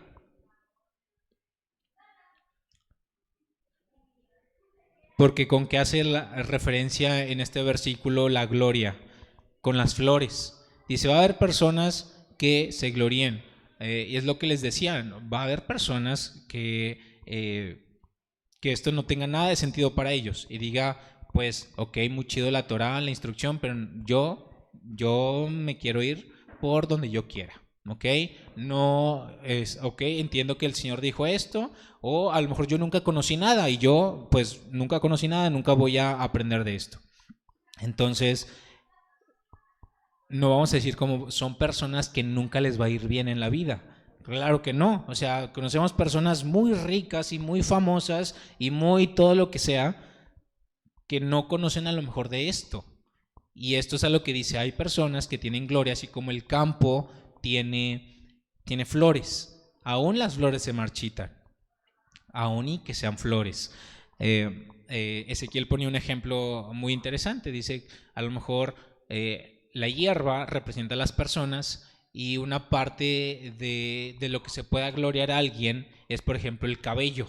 Decir como a lo mejor una persona se gloria de su cabello y decía como ay, la parte que más me gusta de mí es mi cabello y es como la parte que más me gusta de mí. Pues eso, pues para nada te hace estar cerca del Señor, ¿verdad? No tiene nada que ver. Esto mismo hace la referencia directa con las flores del campo. Dice otra vez, la hierba se seca y la flor se marchita porque el viento del Señor sopló en ella, ciertamente como hierba es el pueblo. Secase la hierba, marchítase la flor, mas la palabra del Dios nuestro permanece para siempre. Ok, y esto puede preocuparnos porque podemos llegar a pensar, ok, va a soplar y nosotros está diciendo aquí que que somos el pueblo y que pues vamos a perecer junto con nuestra gloria, se nos va a quemar el pelo y ya, que era lo más bonito que teníamos. Dice, pero hay algo después de que sopla el Señor que no se va a mover. O sea, hay algo después de que sopla el Señor que es inamovible, que no se puede mover. Y es lo único que va a quedar después de que sopla el Señor, y es su palabra. Su palabra permanece para siempre. Y está ligado directamente con Ezequiel 37, el valle de los huesos secos. Aquí, ¿se acuerdan que el Señor sí sopló? ¿Y qué pasó? ¿Se murieron todos? Al revés, ¿verdad? Se llenaron de vida todos, porque ese espíritu era la palabra del Eterno, era el espíritu del Eterno. Y no sé si ya lo hemos visto en la parte del espíritu. El espíritu no es como súper acá profundo que tengamos que tener una clase sobre el Espíritu Santo y lo que significa. El espíritu es el Padre eterno. Una de las maneras en las que se manifiesta es a manera de espíritu. ¿Y qué es espíritu? Nada que ver con fantasmas ni nada. La palabra en hebreo para espíritu es ruaj, y ruaj es viento. Por eso se relaciona mucho cuando sopla el Espíritu de Dios, se relaciona mucho con soplar, porque literal es viento, ¿ok? Entonces hay muchos versículos donde hace referencia a que el Padre sopla, entonces el Espíritu siempre hace referencia al viento. En la antigüedad así se veía, algo que no se puede ver pero está en todas partes, el viento. Entonces era uno de los atributos en los que, una de las maneras en las que se manifiesta el Padre es a través del viento. Y por eso en hebreo la palabra ruaj, la palabra viento, aparece muchísimo por toda la Biblia, porque es el viento. Y por eso justamente aquí dice porque el viento del Señor sopló, y aquí hace referencia directamente al Espíritu de Dios, el viento del Señor. Ciertamente como hierro es ese pueblo, secase la hierba, marchítase la flor, mas la palabra del Dios nuestro permanece para siempre.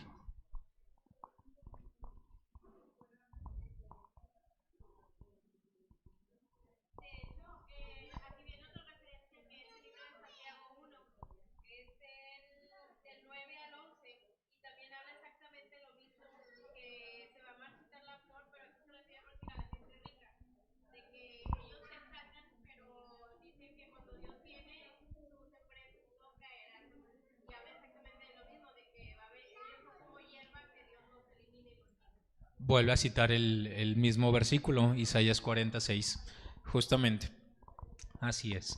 Entonces, ya haciendo como la conexión de los dos versículos de Isaías 46 y Ezequiel 37, decimos, ok, tenemos aquí una profecía de Isaías que dice que cuando el Padre sople, ahí va a quedar todo lo que no tenga el Espíritu de Dios, que es, tenemos la evidencia que también es una profecía, no ha pasado, de cuando el Padre sí sopla. Okay, dice que va a haber un punto donde el Padre sí va a soplar, la profecía de los huesos secos.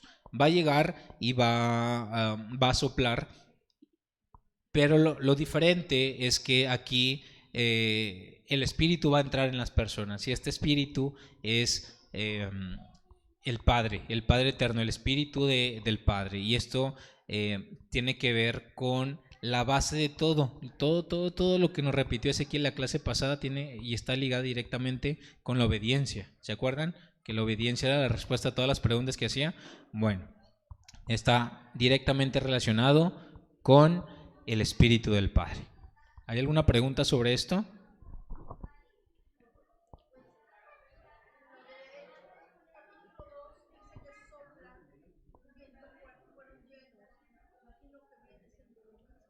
Totalmente. Hechos 2 es el aniversario, es Pentecostés. Es justamente el aniversario de la entrega de la Torá en el monte Sinaí. Entonces, justamente es una réplica de lo que pasó en aquel entonces. Si leemos Éxodo 20 y leemos Hechos 2, pasan cosas muy similares. Los truenos y el viento y las personas entendiendo en un solo idioma a todos, entre todos. Sabiendo que, por ejemplo, en el desierto había egipcios también que entendían directamente lo que el Padre estaba hablando, parecido a lo que pasa en Hechos 2, que se entienden entre lenguas. Decía, ¿por qué lo estoy entendiendo? Si es un pescador y yo vengo del extranjero, porque entiendo su lenguaje. Y ahí pues todas las lenguas se empezaron a formar como en una sola y todos se entendían entre todos. Entonces, justamente este viento es la evidencia de que el Padre está ahí. Justamente por eso, una semana antes, Jesús asciende. Jesús se tiene que ir, dice, les conviene que yo me vaya porque va a venir el Consolador. El Padre va a estar con ustedes. Y esta es la parte muy, muy importante y que está pues llena de significado. Justamente lo ligábamos con eso. Ezequiel 37, así ha dicho el Señor a estos huesos. He aquí, yo hago entrar espíritu en vosotros y viviréis. Y me dijo, profetiza al espíritu, profetiza, hijo de hombre, y di al espíritu. Así ha dicho el Señor, espíritu, ven de los cuatro vientos y sopla sobre estos muertos y vivirán. Y ok, ¿se acuerdan quiénes eran los huesos secos? ¿A qué hacía referencia los huesos secos? Al norte. Y norte refiriéndose a probablemente nosotros, ¿verdad? Nosotros norte en el exilio, en la dispersión. Entonces, esta parte hace referencia a que cuando el viento sople, va a entrar su espíritu ya no para destrucción, porque ya esta nación está ligado con los pasos de la restauración y es una nación que está volviendo. Es una nación que ya está regresando y quiere obedecer otra vez. Entonces no va a haber otra más que el Espíritu va a entrar ahí. Ya va a haber lo que dice que la palabra es lo único que se mantiene para siempre. Todo lo demás perece. Aquí es la evidencia, los huesos de Ezequiel 37 no están pereciendo, se están llenando de vida precisamente en honor a la obediencia de la Torah precisamente.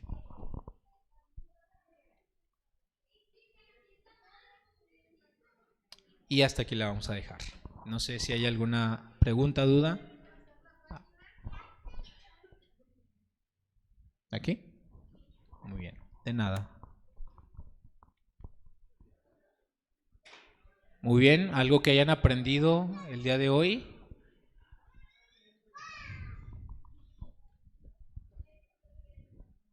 ¿Algo que quieran compartir? A ver, Jera.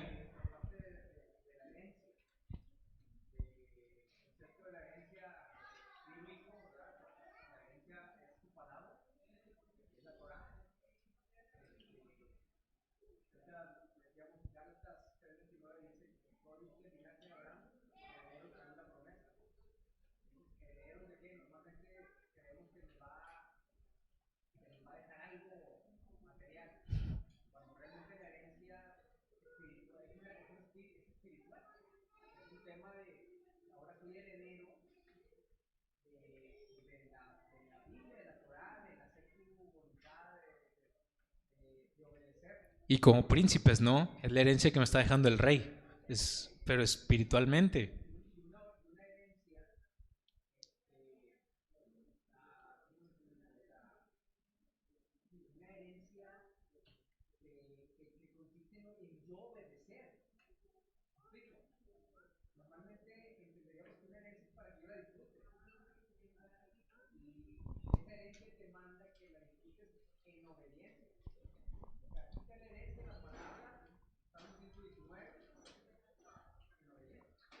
Claro.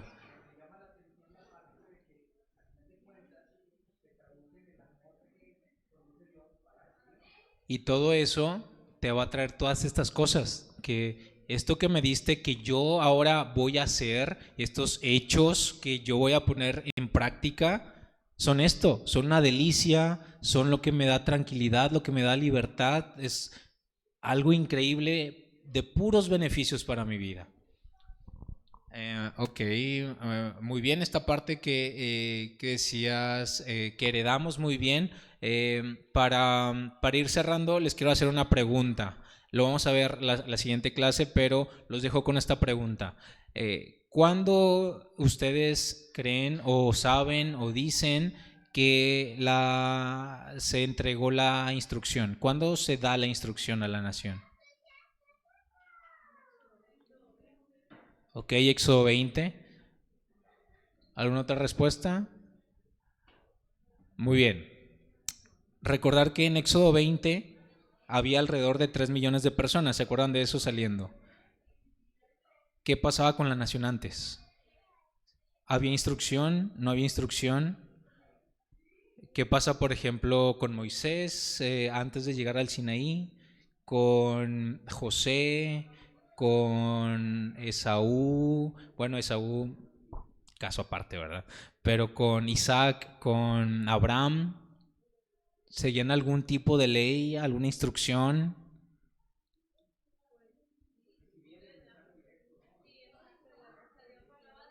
Les hablaba directamente.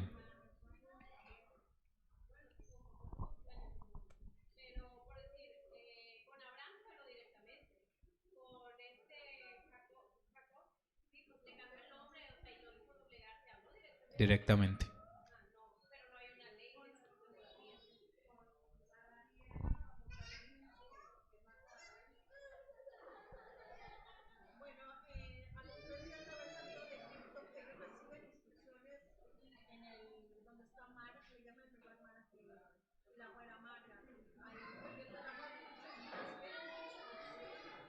Es antes de llegar al Sinaí, totalmente. Pero, por ejemplo, ¿qué pasa si nos regresamos mucho, mucho, mucho en la historia? Llegamos, por ejemplo, al monte no, perdón, a el arca de Noé. En el arca de Noé, si lo leemos detenidamente, dice que se suben parejas de todos los animales, ¿se acuerdan de eso? Pero hace una distinción, que de los animales puros se suben 7. La distinción entre los animales puros e impuros aparece hasta la Torá, hasta más adelante en Éxodo. Bueno, Levítico 23, 13, 12 o 13. Sí, Levítico 12 o 13, ahí aparecen la distinción entre animales puros e impuros. Entonces, esto no les voy a dar la respuesta, es para que se vayan con la duda a sus casas y pues empecemos a pensar y a razonar un poquito de qué pasaba con esas personas antes de que se diera la instrucción en el Sinaí. ¿Ok?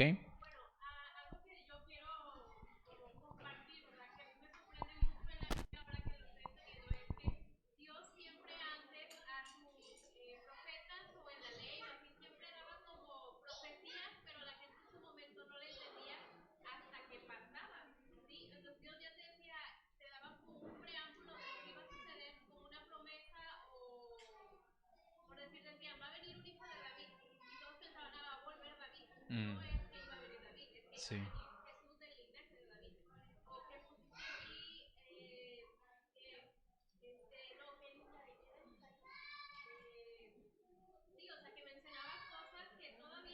Sí, y más porque, por ejemplo, Isaías menciona el hijo de Isaí y el hijo de Isaí es David.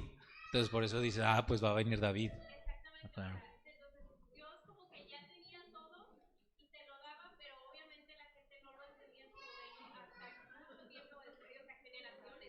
Totalmente.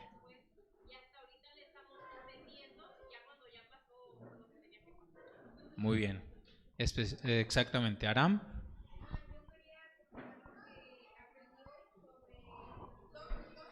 Muy bien.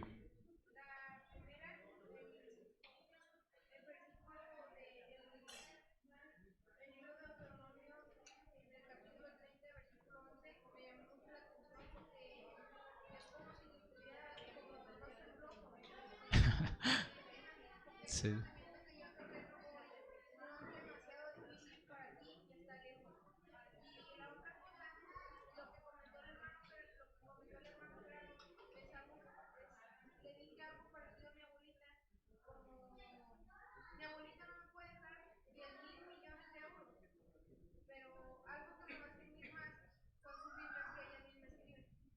Y mejor que el oro y la plata, dice, ¿verdad?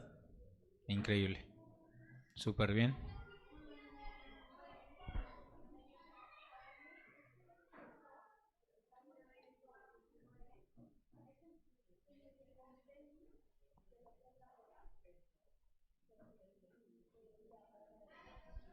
Claro, como un resumen de todas las maravillas, ¿verdad? Toda la delicia de todas las cosas.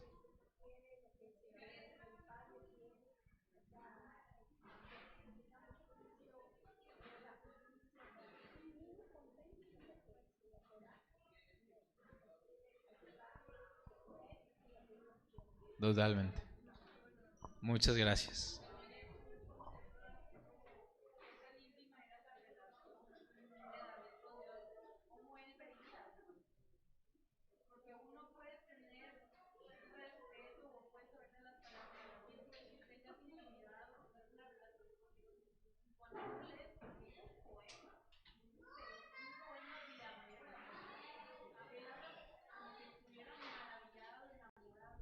¿Y se acuerdan que Ezequiel les platicó que parece un soneto, el Salmo 119, cómo está escrito con cada letra del alfabeto y cómo está cuidadísimo?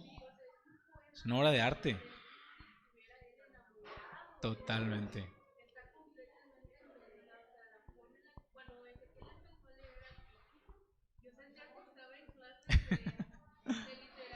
Sí. Sí, casi comparable con Cantar de los Cantares, por ejemplo, de que mi amada y así, totalmente. Totalmente. Sí, y está hablando de un libro. Increíble.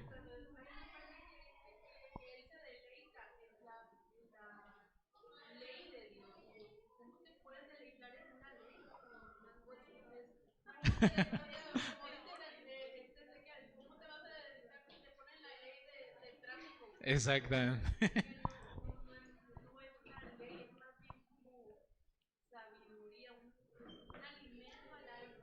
Sí, por eso aquí tenemos tantas maneras en las que dice, o sea, me deleito en tu verdad, por ejemplo, en tus palabras, pues imagínense que David se estaba imaginando que cuando él leía, literalmente estaba leyendo de la voz del Padre, cómo el Padre estaba hablando directamente estas palabras, y pues algo increíble, increíble, y eternas para siempre,